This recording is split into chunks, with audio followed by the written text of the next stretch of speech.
Hola a todos, yo soy el doctor Esteban Daniel Mendoza y prosiguiendo con las clases de la Cátedra de Semiología Quirúrgica vamos a hablar todo lo relacionado a los métodos auxiliares de diagnóstico. Este año vamos a ver muchos pacientes, vamos a hacer la historia clínica de los mismos y habrán dado una clase relacionada a esto, así que sabrán que consta básicamente de dos partes, lo que es la parte de interrogatorio o anamnesis y el examen físico.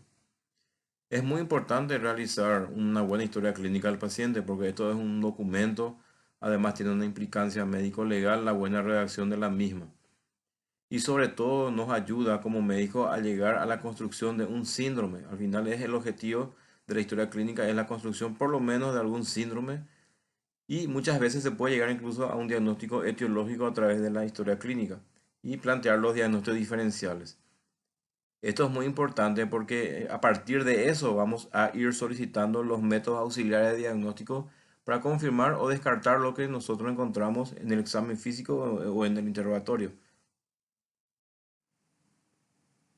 Es muy importante tener bien en claro lo que es el concepto de los métodos auxiliares de diagnóstico y podemos decir que son aquellos exámenes de los que el médico se puede servir para apoyar o descartar el diagnóstico, que reportan el comportamiento de parámetros específicos del organismo cuantitativamente la mayoría de las veces, o el estado del mismo mediante su apreciación sensorial, principalmente visual. En otras palabras, son todos aquellos estudios que realizamos posterior a la historia clínica. Por eso yo decía que es muy importante por lo menos construir un síndrome para tener una orientación de hacia dónde vamos a ir y qué método auxiliar de diagnóstico vamos a pedir. Todos los métodos auxiliares de diagnóstico se dividen básicamente en lo que son los métodos cruentos o invasivos y los incruentos o no invasivos. ¿Cuáles son los tipos de métodos auxiliares de diagnóstico? Y son varios. Pueden ser básicamente las pruebas de laboratorio, como los análisis clínicos, los exámenes instrumentales, mediante la utilización de aparatos mucho más complejos ya, como la radiografía, tomografía axial computarizada, resonancia magnética nuclear, tomografía emisora de fotones, tomografía emisora de positrones, ecografía, ecodoppler, electrocardiograma, electroencefalograma, electromiografía, potenciales evocados, etcétera. O sea, podemos citar muchos otros que vamos a ir viendo más adelante. También tenemos los exámenes endoscópicos como la colonoscopía, la esofagoscopía, broncoscopía.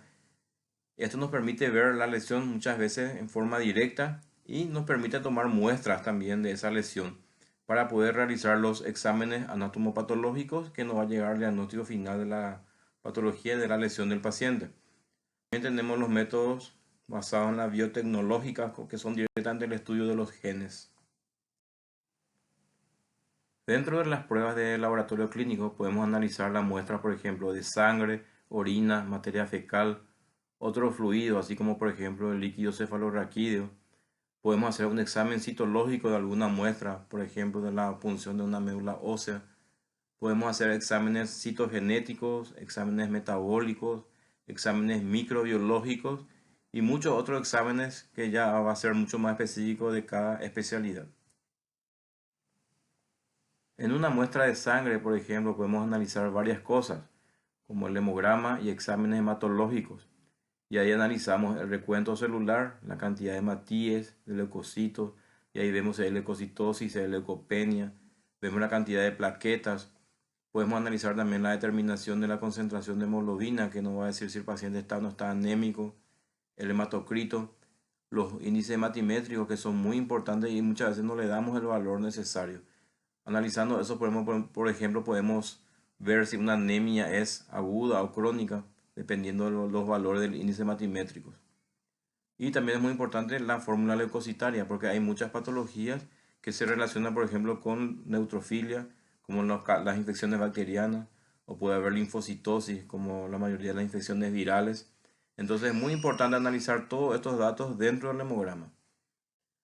También se puede realizar el análisis de la coagulación y hemostasia sanguínea.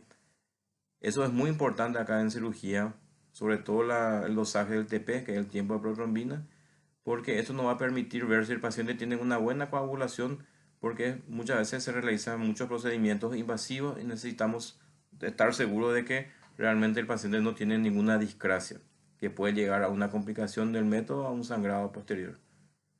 También se puede analizar los gases en sangre, determinación de concentración de oxígeno, que es la gasometría arterial. Dentro de la misma muestra de sangre se puede realizar también determinaciones físico-químicas, como por ejemplo las características físicas como la osmolaridad plasmática, la viscosidad de la sangre, la velocidad de sedimentación globular, que es la eritrosedimentación. Se puede realizar también un dosaje de la concentración de electrolitos, de sodio, potasio, magnesio, calcio, cloro, fosfatos. Se puede también realizar la concentración de compuestos orgánicos como la glucosa, urea, ácido úrico, creatinina, lípidos, bilirrubina, proteínas y muchos otros. En la muestra de sangre también se puede evaluar lo que es la función renal, sobre todo mediante el dosaje de la urea y de la creatinina. Se puede evaluar también la función hepática con el dosaje de las transaminasas, la fosfatasa alcalina, la gamma-glutamil transpeptidasa, que es la gamma-GT, la bilirrubina. Se puede evaluar también el riesgo cardiovascular y la diabetes con el dosaje de la glucemia, de la hemoglobina glicosilada, el colesterol total, HDL, LDL, triglicéridos, creatinina. Se pueden realizar también determinaciones de enzimas, como por ejemplo la lactato deshidrogenasa, que es la LDH, la creatinfosfoquinasa, que es la CPK. Se puede realizar dosaje de la GOT, GPT, amilasa, colinesterasa, fosfatasa ácida y varios otros. Se puede realizar también una serología y un diagnóstico inmunobiológico mediante la determinación, por ejemplo, de antígenos y anticuerpos que son marcadores, por ejemplo, de enfermedades como HIV, carcinomas, hepatitis, etc. Y también se puede realizar determinación de marcadores oncológicos, que son, por ejemplo, los marcadores tumorales, como el CA125, el CA19-9, el antígeno carcino embrionario, alfa-fetoproteína, varios otros que vamos a ir viendo cuando hablemos de cada patología. Se puede realizar también un perfil toxicológico, que es el screening que se hace normalmente en los pacientes intoxicados, el dosaje de ciertos fármacos. También podemos realizarle a los pacientes el análisis de orina. Es muy importante explicarle bien al paciente antes de la toma de la muestra de cómo debe realizar esa toma, que tiene que tener una buena higiene de esa región, de que el primer chorro de la orina tiene que eliminar afuera y después recién juntar. Entonces hay que tomarse su tiempo para explicarle al paciente para que realmente los datos que se puedan encontrar en ese examen de orina puedan ser fidedignos.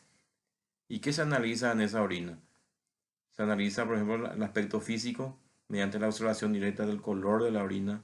Podemos ver, por ejemplo, que no sea una orina hematúrica. Puede ver también una orina colúrica. Se evalúa el aspecto, el olor de la orina. También desde el punto de vista químico se determinan las sustancias químicas presentes en la muestra, así como su densidad y su pH. Y en el examen microscópico de la orina se observan en el sedimento urinario los elementos celulares, cilindros, cristales, parásitos, bacterias. Es muy importante saber y leer bien cuáles son las cosas que uno de repente puede encontrar en el examen de orina normal. Por ejemplo, la presencia de matíes que puede haber en orina, pero no tiene que ser mayor a 2 a 3 por campo, porque mayor a eso ya se hablaría ya de una hematuria microscópica, o si ya se ve directamente en la observación de la orina, entonces se habla de hematuria macroscópica. Pero también podemos encontrar presencia de leucocitos, pero los leucocitos tienen que ser solamente entre 2 a 5 por campo, porque mayor cantidad de esos leucocitos ya te puede indicar la presencia de una infección urinaria. Entonces tenemos que conocer también eso. Lo que no se tiene que ver en orina normalmente es la presencia, por ejemplo, de glucosa. Ahí hablamos de glucosuria, eso es totalmente patológico, ya te indica que el paciente es diabético y que no está bien compensado.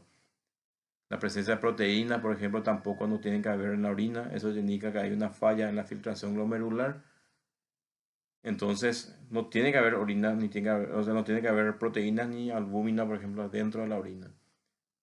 Tampoco tenemos que encontrar, por ejemplo, los pigmentos biliares, que el urobilinógeno y todo eso, porque la presencia de la misma dentro de la orina te indica, por ejemplo, y confirma lo que clínicamente pensábamos que era una coluria. Entonces es muy importante conocer las cosas que podemos encontrar y las cosas que no deberían de haber dentro de un examen de orina para saber si es normal o si es patológico. También a un paciente le podemos realizar un análisis de materia fecal y se evalúa, por ejemplo, el examen físico mediante la observación directa de la muestra de heces y se determina, por ejemplo, el color de la materia fecal, su consistencia, si hay presencia o no de mucus, de sangre, resto alimentario o directamente podemos ver también la presencia de parásitos en estado larvario dentro de la materia fecal. Y luego se le realiza el examen microscópico y se busca la presencia de leucocitos, de eritrocitos, de los parásitos o sus huevos y varias otras cosas también que se pueden encontrar. Siguiendo con los métodos auxiliares de diagnóstico, ya hablamos anteriormente del laboratorio, que es lo primero que debemos realizar a un paciente después de la historia clínica. Entonces siempre tenemos que irnos de menor a mayor complejidad. Luego de pedirle los laboratorios correspondientes a un paciente, entramos a pedir los métodos auxiliares de diagnóstico por imágenes. ¿Y qué son estos? Son aquellos que se fundamentan en la utilización de diversas técnicas basadas en agentes físicos, que pueden ser RX, ultrasonido, campos magnéticos, etc., que generan imágenes del interior del cuerpo en forma no invasiva, aportando información estructural y funcional para un diagnóstico, pronóstico y tratamiento del paciente. ¿Cómo podríamos clasificar a estos métodos auxiliares de diagnóstico que son por imágenes? Y básicamente vemos aquellas que tienen una técnica basada en la utilización de radiaciones ionizantes. ¿Y qué entendemos por radiaciones ionizantes? Son aquellas radiaciones electromagnéticas con energía suficiente para ionizar la materia, haciendo que sus átomos pierdan uno o varios electrones. Entonces las técnicas de imagen médica pueden clasificarse atendiendo al tipo de señal en el que basan su funcionamiento. Es así como tenemos métodos auxiliares de diagnóstico por imágenes que se basan en la utilización de radiaciones ionizantes, por ejemplo las que se basan en los rayos X que observamos en la radiografía convencional y en la tomografía axial computarizada. Tenemos aquellos que se basan en la utilización de los rayos gamma, como la gammagrafía o cámara gamma también que se le denomina, y los que se basan, por ejemplo, en medicina nuclear. Por ejemplo, tenemos la tomografía computada de emisión de fotones simples, tenemos la tomografía de emisión de positrones. Esta imagen es para mostrarle el equipo que se necesita para la realización de las radiografías. ¿Y qué es una radiografía? La radiografía es una imagen registrada en una placa fotográfica sensible a los rayos X. Así como dijimos, los rayos X son una forma de radiación electromagnética y atraviesan el cuerpo humano en distintos grados en relación inversa a la densidad de los tejidos, lo que vamos a ver que nos permite diferenciar lo que es, por ejemplo, de la parte de densidad ósea, densidad de partes blandas. Proporcionan información muy útil y bajo costo, pero es poco detallada sobre el sistema nervioso, músculos o tendones. Entonces la radiografía tiene sus indicaciones y su utilización. Para poder interpretar una radiografía y sacarle el máximo provecho posible a la misma, es demasiado importante conocer y saber que posee 5 densidades diferentes. En primer lugar tenemos la densidad de aire. Acá le pongo el ejemplo de esta radiografía de tórax para explicarle las mismas. La densidad de aire, como el aire es radiolúcido, se ve normalmente en forma como se ve en color negro. Y acá en la radiografía vemos que eso corresponde al aire que está en los pulmones. También tenemos la densidad grasa, que se ve como una imagen gris.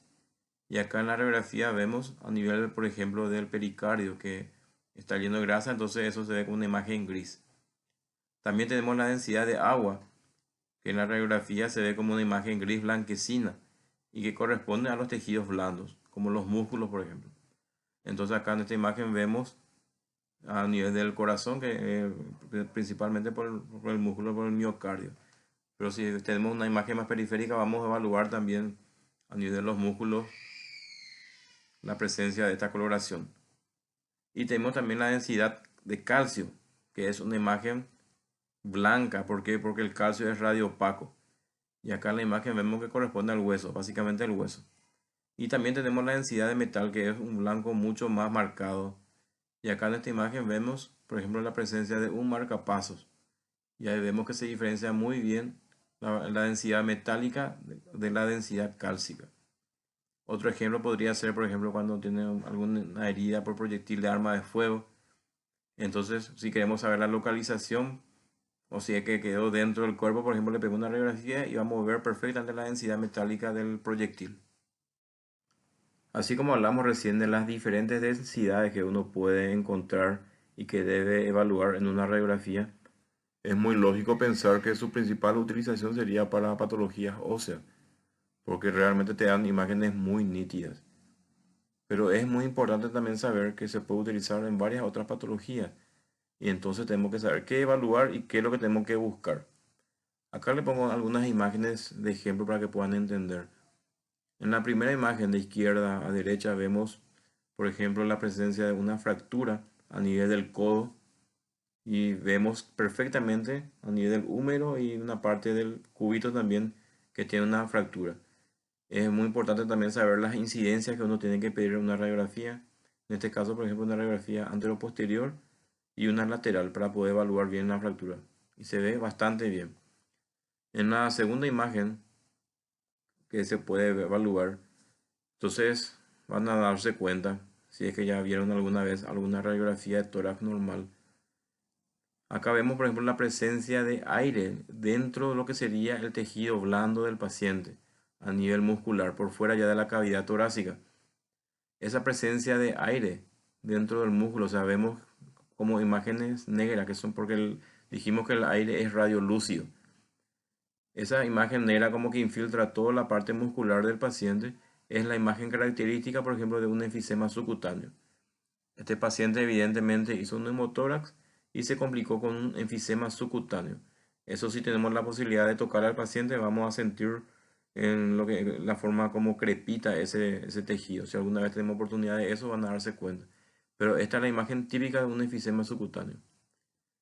En la tercera radiografía podemos evaluar que hay un incremento a nivel del hemitórax derecho en este caso. Vemos que hay un incremento de esa imagen radiolúcida.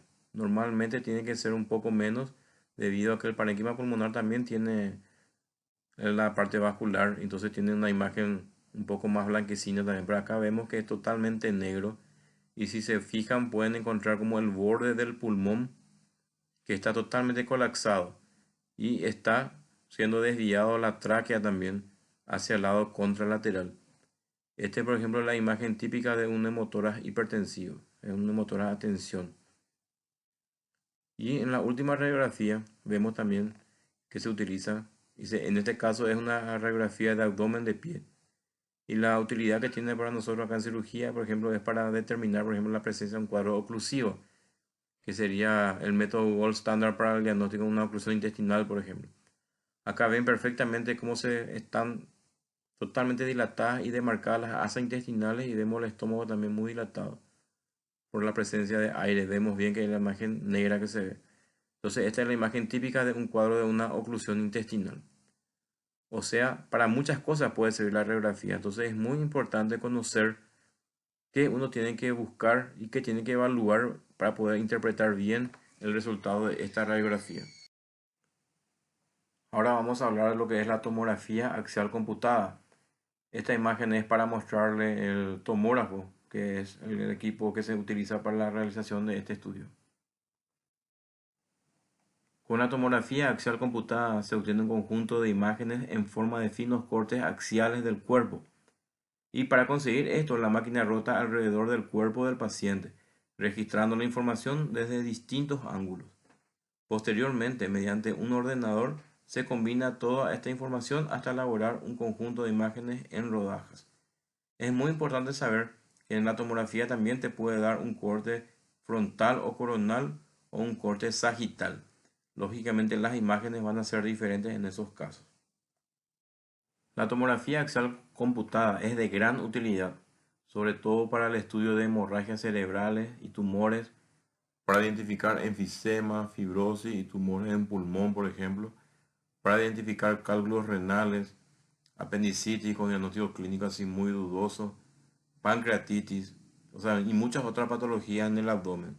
Y también se utilizan para imágenes detalladas de los miembros, por ejemplo, de fracturas complejas en articulaciones. Aquí les muestro dos imágenes de una tomografía axial computada de abdomen. En la primera imagen de izquierda a derecha vemos, por ejemplo, lo que es la tomografía dentro de una pancreatitis aguda. Vemos el páncreas que está bastante aumentado de tamaño y la presencia de mucho líquido y edema alrededor del páncreas y también como presencia de colecciones. Esta es la imagen característica, por ejemplo, de una pancreatitis aguda. Y en la segunda imagen, como le dije, frente a un diagnóstico muy a veces difícil mediante la clínica de una apendicitis aguda, se puede utilizar una tomografía y acá muestra, por ejemplo, el engrosamiento del apéndice, la flecha que está indicando eso. Esta sería la tomografía entonces de abdomen en una apendicitis aguda. Ahora vamos a hablar de lo que es la cámara gamma y este es el equipo que se utiliza para la realización de este estudio. La gammagrafía se basa en la introducción de isótopos radiactivos en el paciente y el examen de su distribución por un aparato denominado contador a centelleo. La información obtenida es de características funcional y morfológica orientada a un diagnóstico precoz y es un método no invasivo. La mayoría de los estudios se realizan en el transcurso de 20 a 45 minutos y los isótopos más utilizados para este estudio es el yodo 131 y el tecnesio 99. La radiación que emiten los isótopos se puede detectar desde el exterior mediante diferentes tipos de equipos. Es así que tenemos una gamma cámara que detecta radiación gamma que proporciona lo que se llama la gammagrafía. También tenemos un detector de fotones que proporciona la tomografía computarizada por emisión de fotones, SPECT, que se le conoce, y tenemos un detector de positrones que proporciona la tomografía de emisión de positrones, que es el PET. Estos son ejemplos de imágenes que se pueden observar en estos estudios. En la primera imagen, por ejemplo, de izquierda a derecha, vemos una gammagrafía a nivel pulmonar. En la segunda imagen vemos lo que sería la tomografía emisora de fotones a nivel cerebral. Y en la tercera imagen, la tomografía emisora de positrones a nivel abdominal, que es el PET. También le llama muchas veces el PET scan, que utilizamos bastante para la determinación de presencia o no de metástasis. Siguiendo con el estudio de los métodos auxiliares de diagnóstico por imágenes, vamos a hablar de aquellos que tienen técnicas basadas en las radiaciones no ionizantes. Es así que tenemos a la resonancia magnética nuclear y a la angiografía. ¿Y qué entendemos por radiación no ionizante? Es aquella onda o partícula que no es capaz de arrancar electrones de la materia que ilumina, produciendo como mucho excitaciones electrónicas. Esta imagen nos muestra el equipo necesario para la realización de la resonancia nuclear magnética. Como característica de la resonancia magnética nuclear, podemos decir que no utiliza rayos X ni elementos radiactivos, por lo que no tiene efectos nocivos para el cuerpo. Su funcionamiento se basa en enviar ondas de radiofrecuencia que interaccionan con los átomos del cuerpo mientras están sometidos a un potente imán que rodea al paciente. Permite obtener imágenes de gran precisión de distintas partes del cuerpo en 2 y 3 dimensiones que luego pueden ser vistas en un monitor de TV. Realmente es muy útil para examinar sobre todo sistema nervioso, médula espinal, ligamentos y tumores, pero tiene también varias otras indicaciones. Estos son ejemplos de imágenes de una resonancia nuclear magnética. En la primera imagen que podemos ver de izquierda a derecha, corresponde a una resonancia de una columna vertebral y se observa perfectamente la presencia de una hernia discal entre L5 y S1. Es muy buen método de estudio para la observación de este tipo de lesiones a nivel de la columna. En la segunda imagen vemos la resonancia cerebral, donde se observa presencia de lesiones a nivel del hemisferio izquierdo. Y en la tercera imagen sería lo que nosotros observamos mucho en cirugía general, es la reconstrucción de todo lo que es el árbol biliar. Ahí perfectamente se puede ver la vesícula, el árbol biliar intrahepático, extrahepático a nivel del duodeno completamente. Es lo que nosotros llamamos la colangioresonancia. Es una imagen muy buena para determinar varios tipos de patología del árbol biliar y pancreático. En relación a la angioresonancia, podemos decir que utiliza la técnica de resonancia magnética para estudiar la patología del corazón y los vasos sanguíneos, y que consigue imágenes de gran calidad de los vasos sanguíneos sin necesidad de administrar contraste. Es un estudio muy bueno, sobre todo, por ejemplo, nosotros utilizamos bastante para determinar, por ejemplo, una trombosis de la vena porta, por ejemplo. Es muy buen método diagnóstico. La colangiopancreatografía por resonancia magnética utiliza un poderoso campo magnético, ondas de radio y una computadora para evaluar el hígado, la vesícula biliar, los conductos biliares, el páncreas y el conducto pancreático, para determinar la presencia de enfermedades. Tiene como característica que no es invasivo y que no utiliza radiación ionizante. Y podemos decir que es el método no invasivo más sensible, o sea, más importante para estudiar todo lo que sería el árbol biliopancreático. Esta es una diapositiva para comparar lo que sería la tomografía axial computada y la resonancia magnética nuclear. Y aquí podemos ver que como característica de la tomografía axial computada tenemos que utilizar rayos X, es más rápida, los equipos son más económicos, el paciente puede llevar marcapasos u objetos metálicos, tiene menor resolución espacial, tiene buena sensibilidad para detectar calcificaciones, tumores meningios y hemorragias agudas, parenquimatosas o subaracnoideas. En cambio, la resonancia magnética nuclear, en comparación a la tomografía, no utiliza radiación, se basa en campos magnéticos y ondas de radio. Es más lenta, requiere entre 30 minutos y una hora. Los equipos son mucho más caros que el tomógrafo. Contraindicada en pacientes que poseen objetos metálicos. Esto es muy importante conocer para no solicitar en pacientes que son portadores de prótesis, marcapasos, etc. Tiene mayor resolución espacial que la tomografía. Tiene mejor sensibilidad para distinguir entre materia gris y blanca. Y es mejor para el estudio del cerebelo, la fosa posterior, los lóbulos temporales, la médula espinal y el tronco cerebral. Siguiendo con el estudio de los métodos auxiliares de diagnóstico por imágenes, ahora vamos a hablar de la ecografía. Y este es el equipo que se necesita para la realización de la misma. Entre los estudios que utilizan el ultrasonido, entonces tenemos la ecografía y el ecodoppler. La ecografía o ultrasonido aprovecha las ondas sonoras de alta frecuencia. Se utiliza para estudiar corazón, vasos sanguíneos, riñones, hígado y otros órganos. En el embarazo, por su inocuidad para examinar el feto, y el doble color permite visualizar el desplazamiento de los glóbulos rojos por las venas, que da una imagen azul, y arterias, que da una imagen color rojo, y mostrar en la pantalla la dirección y la velocidad de la circulación en las cavidades del corazón y en los vasos. En la ecografía, durante la exploración, un técnico o un médico desplaza un transductor sobre el cuerpo. Este transductor envía ondas sonoras que rebotan en los tejidos dentro del cuerpo y el transductor también nos captura las ondas que rebotan.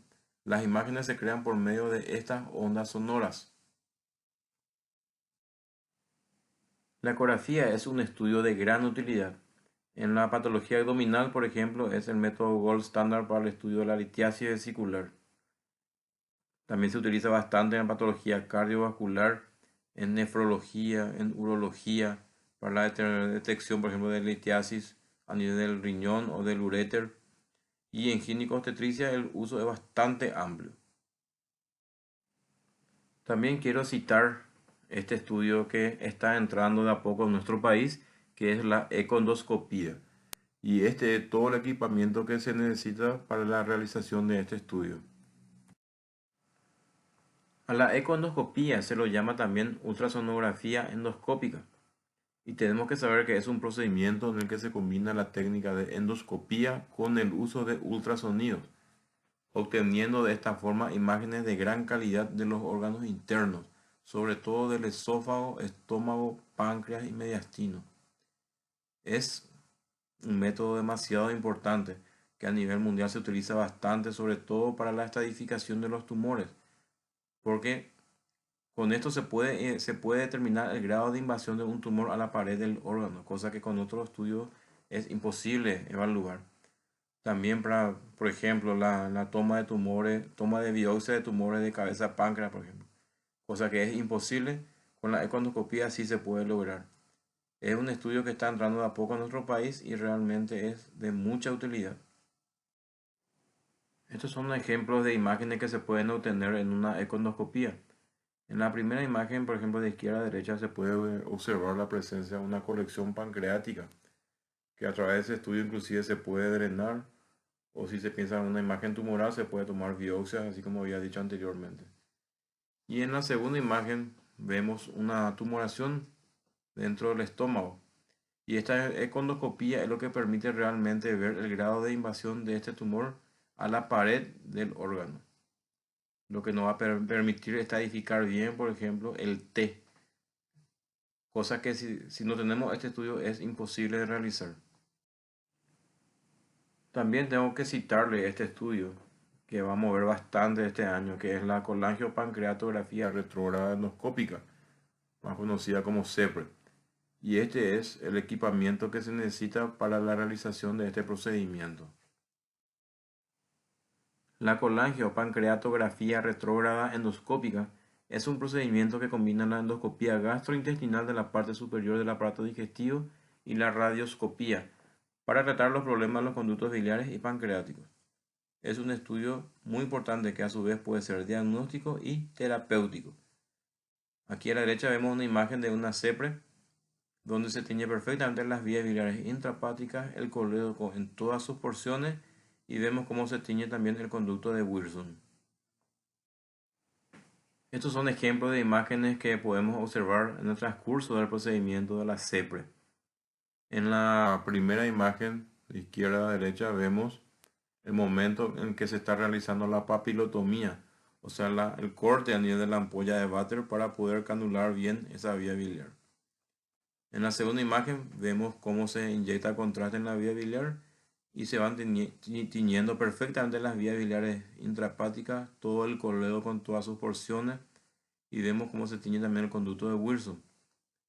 Y en la tercera imagen vemos cómo se observa la presencia de un cálculo dentro del colédoco, una coledocolitiasis, que a través de este procedimiento con la introducción de la canastilla de Dormia van extrayendo esos cálculos y vemos ahí a la derecha la vista de los mismos a nivel que se ve con el endoscopio y que caen en la segunda porción del duodeno. Entonces eso se extrae ya por la boca los cálculos del colédoco. Este durante el procedimiento de una CEPRE. En relación a todos los métodos auxiliares de diagnóstico, hay muchas cosas que hablar, que debatir y muchos otros métodos auxiliares que citar. Pero en general podemos decir que todos los métodos auxiliares de diagnóstico tienen virtudes y que tienen limitaciones. En relación a las virtudes, podemos decir que confirman, o sea, pueden confirmar los diagnósticos presuntivos. Revelan posibilidades diagnósticas allí donde la clínica no llega en cuanto a la causa del proceso, la extensión y localización del daño o la magnitud de la afectación funcional. Diagnósticos etiológicos, topográficos y funcional. A todas esas cosas nos puede ayudar. También asisten al médico en el tratamiento de las enfermedades, para el seguimiento de la evolución de un paciente. Proveen ayuda pronóstica y tienen casi siempre el valor de tranquilizar tanto al enfermo como al médico. Esto en el seguimiento del paciente, entonces se van solicitando los métodos auxiliares de acuerdo a la necesidad.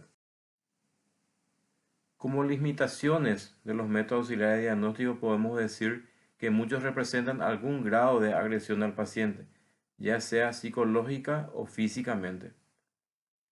Otra limitación es que las cifras de rango normal varían, como también varían su sensibilidad y especificidad, lo que implica la existencia de falsos positivos y falsos negativos.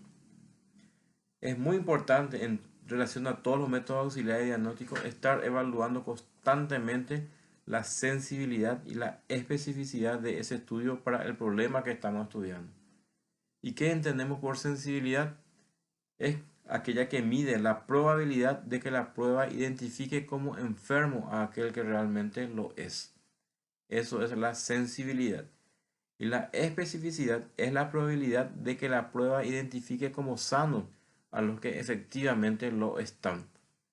Lógicamente, la sensibilidad y la especificidad va a variar de un método auxiliar de diagnóstico a otro, y dependiendo del tipo de patología que estamos estudiando.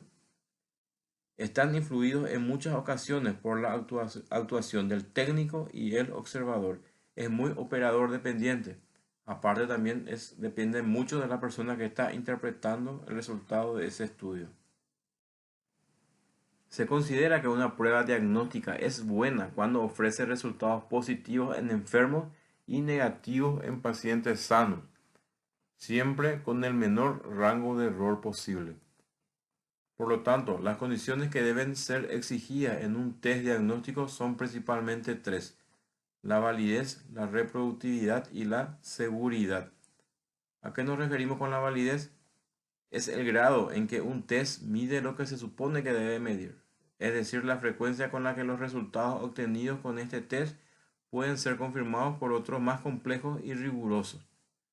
Los parámetros que miden la validez de una prueba diagnóstica son la sensibilidad y la especificidad, así como hablamos anteriormente. Constantemente tenemos que estar evaluando estas dos cosas para ver la validez de ese estudio. También tenemos que ver la reproductividad, que es la capacidad de un test de ofrecer los mismos resultados cuando se repite su aplicación en circunstancias similares. La reproductividad viene determinada por la variabilidad biológica del hecho observado, la introducida por el propio observador y la derivada del propio test.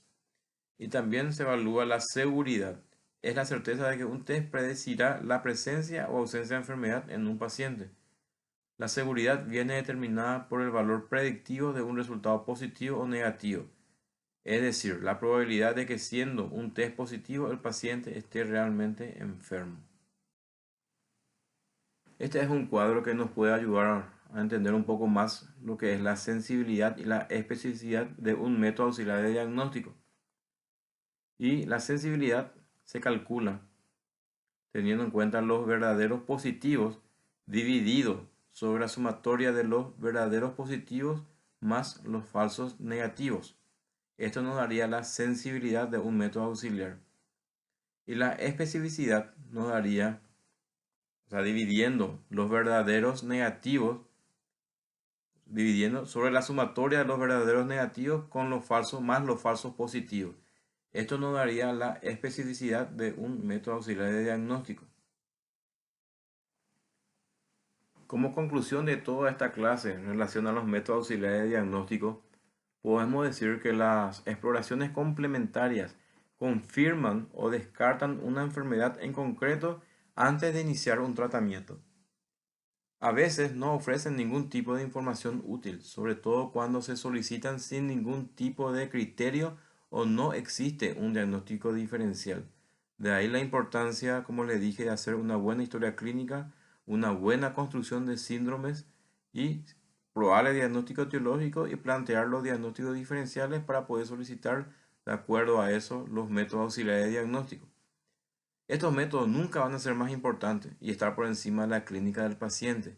Eso es demasiado importante tener en cuenta, porque siempre nosotros tenemos que evaluar un paciente en primer lugar, no solamente métodos auxiliares de diagnóstico, no evaluar una ecografía, no evaluar una tomografía sin verle al paciente, porque muchas veces las imágenes, los métodos auxiliares no van de acuerdo a lo que el paciente tiene. Hay que evaluar siempre al paciente primero y de acuerdo al criterio clínico del médico se solicitarán los métodos auxiliares de diagnóstico que corresponden, teniendo en cuenta en cada decisión los principios de riesgo-beneficio y costo-beneficio. Estas dos cosas, estos dos principios constantemente tenemos que evaluar cuando vamos a solicitar algún método auxiliar a un paciente. Siempre evaluar el riesgo-beneficio. El beneficio va a ser mayor que el riesgo que va a correr el paciente frente a este estudio. El costo justifica el beneficio que va a tener el paciente. ¿Para qué pedirle una tomografía a un paciente si con una simple ecografía te puede dar los mismos datos? Ahí estamos evaluando costo-beneficio. Y constantemente estas dos cosas tenemos que evaluar frente a cualquier método auxiliar de diagnóstico que le solicitemos a nuestros pacientes. Este último esquema que le quiero mostrar es para recalcar nuevamente la importancia de hacer una buena historia clínica, una buena anamnesis del paciente, un buen examen físico del paciente, sentarse frente al paciente, hablar, preguntar bien, sacar todos los datos posibles que uno pueda identificar tanto al interrogatorio como al examen físico. Tratar de llegar a la construcción de un síndrome clínico. No se puede terminar una historia clínica sin tener una noción de qué síndrome tenemos. Muchas veces, dependiendo de la patología que tenga el paciente, se va a poder llegar a un probable diagnóstico etiológico por la historia clínica, o por lo menos plantear los diagnósticos diferenciales más importantes. Eso teniendo en cuenta siempre para poder solicitar después los métodos auxiliares de diagnóstico, que son los exámenes complementarios, y esos profundizan y perfeccionan el proceso cognitivo del profesional. Pero una vez apoyadas las dos cosas, tanto la historia clínica con los métodos auxiliares de diagnóstico, entonces ahí llegamos a un diagnóstico definitivo del problema que está teniendo el paciente. Y ahí recién planteamos la conducta terapéutica. Porque hay que tener en cuenta que si uno hace un mal diagnóstico, por supuesto va a ser un mal tratamiento. Y es algo que tenemos que evitar como médicos. Entonces, abundar en todo lo que sea posible, tanto clínicamente como con los métodos auxiliares de diagnóstico, para llegar a un buen diagnóstico definitivo y al llegar a un tratamiento adecuado para cada patología del paciente. Muchas gracias.